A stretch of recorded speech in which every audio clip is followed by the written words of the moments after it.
Salut à tous mes petits pangolins, la caméra est là. Je suis sur un vol en VL3 dans les environs de Cherbourg, là, dans le Cotentin. C'est incroyable, la météo est en temps réel, franchement ça fait archi peur. Je suis genre à 15 000 pieds. Je suis parti en sucette, j'ai voulu tester, je suis passé dans des gros cumulus et tout. I don't like anyone better than you. It's true, I probably mine in a deserted place. The snakes just for you. Et je vous montre la suite. On va peut-être faire un atterrissage à Cherbourg ensuite. Je suis en VL3, allez c'est parti. Hop. J'espère que ça va pas laguer. Ah ça lag un peu. Diminuer la qualité. J'espère que ce sera plus fluide. Ouais, c'est beaucoup plus fluide. Par contre, là, c'est tout de suite moins beau, hein. J'ai beaucoup moins de détails sur les nuages. En plus, ça continue de laguer, mais bon, c'est pas grave. C'est juste pour apprécier un petit peu le truc. Ah, c'est tout de suite beaucoup moins beau, hein. J'ai beaucoup moins de contraste sur les nuages. Il n'y a même plus les formes. C'est même plus détouré et construit comme tout à l'heure. Limite, j'ai plus la même météo. C'était plus orageux tout à l'heure encore. Plus noir. Je referai des tests, ça c'était juste pour vous faire un petit aperçu. Donc je suis super haut, là je suis à 15 000 pieds, je vois pas très bien d'ici. Oula, j'ai tapé le micro. J'ai tapé le micro. Je suis à ouais, 15 000 pieds, vous voyez, là juste en face les fils, là c'est Cherbourg. Donc on va aller atterrir là-bas. Bon du coup je vais couper dès maintenant les gaz, hein, parce que... Et tout à l'heure j'étais vraiment en condition IMC, archi givrante. Le genre de situation qu'il faut surtout pas rencontrer en réel. Alors là, on a le port de Cherbourg. Donc je connais un peu Cherbourg, mais bon, de là à reconnaître d'en haut, c'est un peu chaud. Mais il y a les sous-marins SNLE nucléaires qui sont construits là.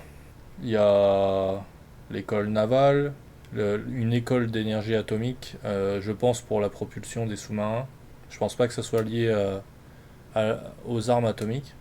Ensuite, bah, il y a tout le centre de Cherbourg, tout ça c'est assez grand. Il y a toutes les digues créées à l'époque de Napoléon, les grandes digues, les forts, tout ça, comme vous pouvez le voir en bas là.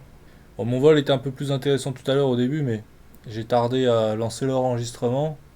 Puis de toute façon, les performances n'auraient pas suivi. Parce que là, j'enregistre en même temps que je vole en VR, donc ça demande vraiment énormément de performance. Là, j'ai tout mis en faible, je suis repassé en faible. D'habitude, en intermédiaire, ça passe bien. Donc du coup l'aéroport il est encore bien plus loin, c'est Maupertu. Là regardez on croise un avion.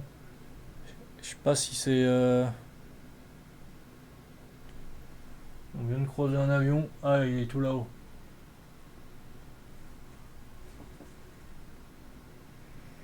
Bon vous voyez quand je vole comme ça, alors je vole très rarement, hein. J'utilise très peu mon simulateur en ce moment. Mais j'essaie de vous faire plus de vidéos et plus de vidéos intéressantes, surtout des situations à risque en fait, ça serait rigolo parce que du coup c'est le genre de truc qu'on peut pas faire en vrai. Donc je pense que ça intéressera encore plus les gens. Du coup, bah, oubliez pas de vous abonner pour ceux qui sont pas abonnés. Dites-moi en commentaire ce que vous aimeriez voir comme vidéo justement à risque, c'est-à-dire conditions IMC, des pannes en tout genre. Euh, Déjà, ça représente déjà pas mal de problèmes, hein. Après, il peut y avoir des déroutements, des trucs comme ça, mais bon, moi je suis plus du tout entraîné à la nav, donc si je dois commencer à faire des trucs architecniques, ça risque de pas trop être crédible. Connexion perdue. Alors lui, il me met connexion perdue et en même temps, il me coupe les commandes. Ah, toujours très intéressant. Fly Simulator 2020. Tu fais toujours des pépites, tu sais. Genre, il te coupe les commandes. Même en vrai, ça arrive pas. Bon, allez, on va tracer à l'aéroport. Mais comme vous voyez, je suis vraiment haut. Allez, on va tracer à l'aéroport sans dépasser la VNE quand même. Donc là, il s'agit de Maupertu. Pour ceux qui ont suivi mes stories Instagram ces derniers jours, là, au début juin, il y avait 3 ou 4, je sais plus, AC-130 Hercule de l'armée américaine pour les répétitions et les cérémonies du débarquement du D-Day du 6 juin 44. Et du coup, ils décollaient, ils étaient basés, ils décollaient depuis Maupertu. Alors je voulais y aller, j'ai appelé un peu tard l'aéroport, je voulais demander s'il y avait moyen d'approcher les avions, mais de toute façon, je me suis dit après coup que de toute façon, je pourrais pas filmer et encore moins diffuser, donc je pense que ça aurait pas servi à grand chose, sachant que j'ai le salon du Bourget bah, qui a commencé aujourd'hui et qui est toute la semaine du 19 au 25 juin, là, salon du Bourget, ISAE 2023. Donc j'espère vous y croiser. Moi j'espère croiser aussi plein de stands et de sociétés intéressantes. Et surtout beaucoup de petits déj offerts, de cocktails. Faut pas perdre le nord, hein, surtout en tant que pilote. Et du coup j'espère que ça enregistre là, tout ce que je dis parce que je parle pas dans le vide comme un couillon depuis tout à l'heure. Je crois que ça a l'air d'enregistrer. Ouais. En fait, faites pas gaffe, hein, c'est encore la canicule là, donc je me suis mis à l'aise. Comme ça, vous pouvez admirer mes, mes muscles. Comme vous pouvez voir là sur la verrière, je sais pas si vous voyez bien dans l'écran comment c'est retranscrit, mais vous voyez même les rayures d'avions d'aéroclub. Parce que généralement, les avions de proprio sont un peu plus chouchoutés, mais en aéroclub, les verrières de DR400 elles prennent tarif, hein. Vous voyez là, c'est un peu plus défini Cherbourg, sachant que je suis au minimum des graphismes là, donc on peut pas dire que ça soit incroyable, mais bon, ça reste de la photo satellite et tout. Mais déjà en intermédiaire, ça n'a rien à voir niveau graphisme. Après la VR, comme je vous disais, ça, ah, on voit la piste là-bas. Bon, on va être en très longue finale. Allez, ça va me laisser le temps de encore vous raconter des histoires, on va dire. On voit les petits bateaux en bas et tout. Trop mignon. Trop chou et trop mignon les petits gars. Ouais, c'est Naval Group pour les SNLE au fait. Les sous-marins nucléaires. C'est Naval Group. Avant, je sais même plus comment ça s'appelait. J'ai perdu le nom alors que. Mais maintenant ça s'appelle Naval Group. C'est un peu comme Safran, avant il y avait Turbomeca et tout. Les grands groupes rachètent tout. Du moment que c'est pas des Chinois qui rachètent et qu'on perd pas tous les fleurons industriels français, peu importe comment ils se nomment. Donc j'en étais, on va dire, on va parler du salon du Bourget là, parce que je vais peut-être publier la vidéo dès maintenant, donc ça serait bien. De vous faire la pub pour le salon du Bourget, venez, hein, c'est le plus grand salon statique au monde. Donc c'est pas n'importe quoi, frère. Il y a plein d'exposants, militaires, civils, privés, vous avez tout ce que vous voulez, à toutes les sauces. Alors c'est sûr que c'est pas le salon de Blois, y a pas, c'est pas full paramoteur, 3 axes, ce genre de dinguerie.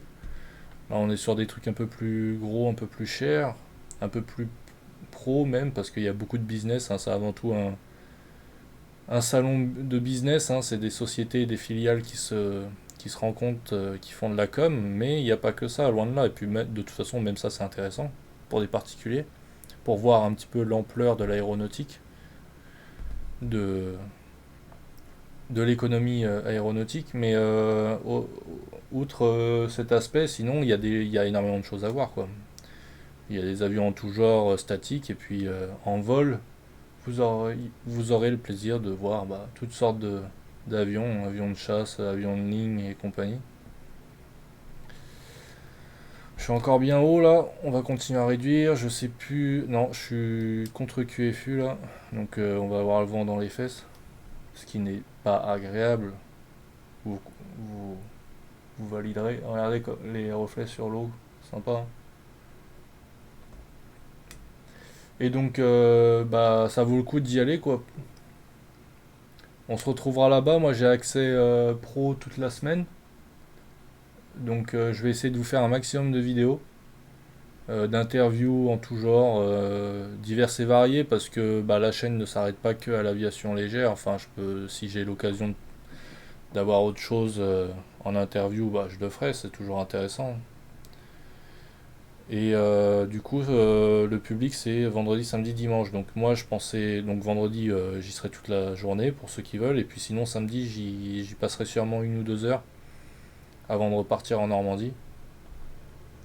Donc bah, n'hésitez pas, je sais pas si vous me reconnaîtrez, je vais pas non plus me mettre un drapeau Captain Quasar en porte-étendard ou tu vois le délire. Donc parce que j'ai un t-shirt Captain Quasar mais il sera soit masqué par le sac, soit ça ira pas parce que c'est un t-shirt normal et moi je veux un polo pour me protéger du soleil parce que je crains énormément le soleil comme tu peux le voir sur la caméra. Je suis assez blanc. Donc je mettrai sûrement un polo normal et puis avec ma tête normale et mon chapeau normal, tu vois. Donc bah, ça sera un jeu en fait, faudra trouver non pas Charlie mais Captain. Au salon de Blois, vous étiez plusieurs à m'avoir reconnu, à m'avoir dit bonjour, c'était sympa. Bon allez là on est en longue finale. Mais là il y aura énormément de monde donc ça sera vraiment trouver Captain dans une botte de foin quoi. Et on se rapproche de l'arc blanc, on va. Alors là, en fait, j'ai des volets négatifs. Je sais pas si vous voyez, c'est des volets en gros qui modifient encore le profil de l'aile et qui augmentent les performances à haute vitesse. Je crois que ça s'appelle les volets négatifs carrément. Donc là, je le remets, on va dire, en volet normal, zéro, neutre. Donc je pense que ça, t'as pas besoin d'être dans l'arc blanc pour le faire. Là, on arrive dans l'arc blanc, donc je vais me mettre encore un cran de volet. C'est un ULM, donc le troisième cran de volet est vraiment violent. C'est vraiment pour les petites pistes hein, de campagne en mode bush pilot, donc ça sert à rien de mettre des gros volets sur des longues pistes comme ça. On va sortir le train. J'ai mes éclairages d'ok. J'ai tout qui va bien. Alors là, je suis complètement sous-entraîné en aviation, hein, donc je voulais terminer le projet que j'avais en cours parce que je fais du gîte, je fais des trucs comme ça à côté, donc je fais un peu de rénovation. Je voulais terminer tout ça à côté avant de me pencher un petit peu sur le paramoteur en parallèle du projet de hangar que j'ai. Parce que en gros, le paramoteur, ça pourrait être immédiat, c'est-à-dire du jour au lendemain, je fais un baptême, du jour au lendemain, vous avez du contenu sur la chaîne, moi je kiffe. Donc c'est vraiment immédiat. Alors que tout ce qui est hangar, avec Kiki qui dort dans le hangar et tout ça, en fait, ça va prendre beaucoup de temps, quoi. Donc je me suis dit, en attendant, paramoteur, ça se trouve, je ferai même du paramoteur dans mon jardin. En fait, la semaine du Bourget, là, du 19 au 25, moi je vais me mettre la tête 100% dans l'aviation. Je vais mettre tout le reste, parce que je suis en région parisienne, je vais mettre tout le reste de côté. Je vais refaire le point sur le hangar. Je vais peut-être diminuer la taille, parce que bah, si tu diminues la taille, tu diminues le prix aussi, et l'emprunt auprès de la banque et tout. Donc selon les conditions, on va dire, ça peut être. Faut trouver un juste milieu, quoi, entre ce que tu veux, ce que tu peux. Etc. Donc, et puis je me suis dit, bon, on n'est pas obligé d'être non plus 5-6 appareils là-dedans. En gros, quand la semaine du Bourget, je vais me mettre à fond sur paramoteur, je vais regarder s'il y a possibilité. Normalement, je sais qu'il y a possibilité, il y a un gars qui est prêt à me faire un baptême et tout dans le coin et à me former. Alors là, je suis beaucoup trop, hein, mais bon, on s'en fout, la piste est longue, on va choper le taxiway qui est tout là-bas. Euh, et qu'est-ce que je voulais dire? Donc paramoteur et hangar, je vais essayer d'avancer les deux trucs là-bas. Donc pour ceux qui n'auraient pas compris, en gros, Kiki, je me remettrai sur la maintenance de Kiki le jour où le hangar sera fait, ou sera prêt d'être fait, tu vois. Parce que pour l'instant, j'ai autre chose à faire et de toute façon, ça sert à rien que la maintenance soit faite si j'ai pas de quoi le loger là-bas. Voilà, voilà. Et pour pas vous faire trop poireauter, puis même moi, bah, commencer le paramoteur entre temps, je pense que ça pourrait être une bonne idée. Comme ça, moi, je peux voler dans mon jardin au coucher de soleil, peinard, tranquille. Ça me fera avoir une autre approche de l'aviation.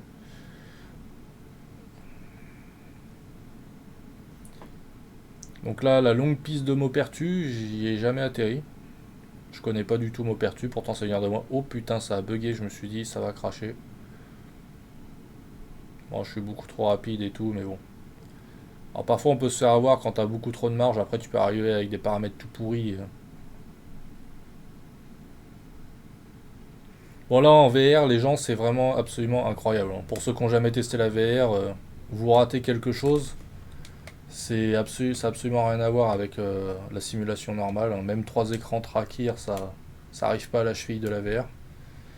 Et du coup, bah moi par exemple, moi j'avais pour projet d'aller dans certains aéroclubs proposer ma solution de VR là.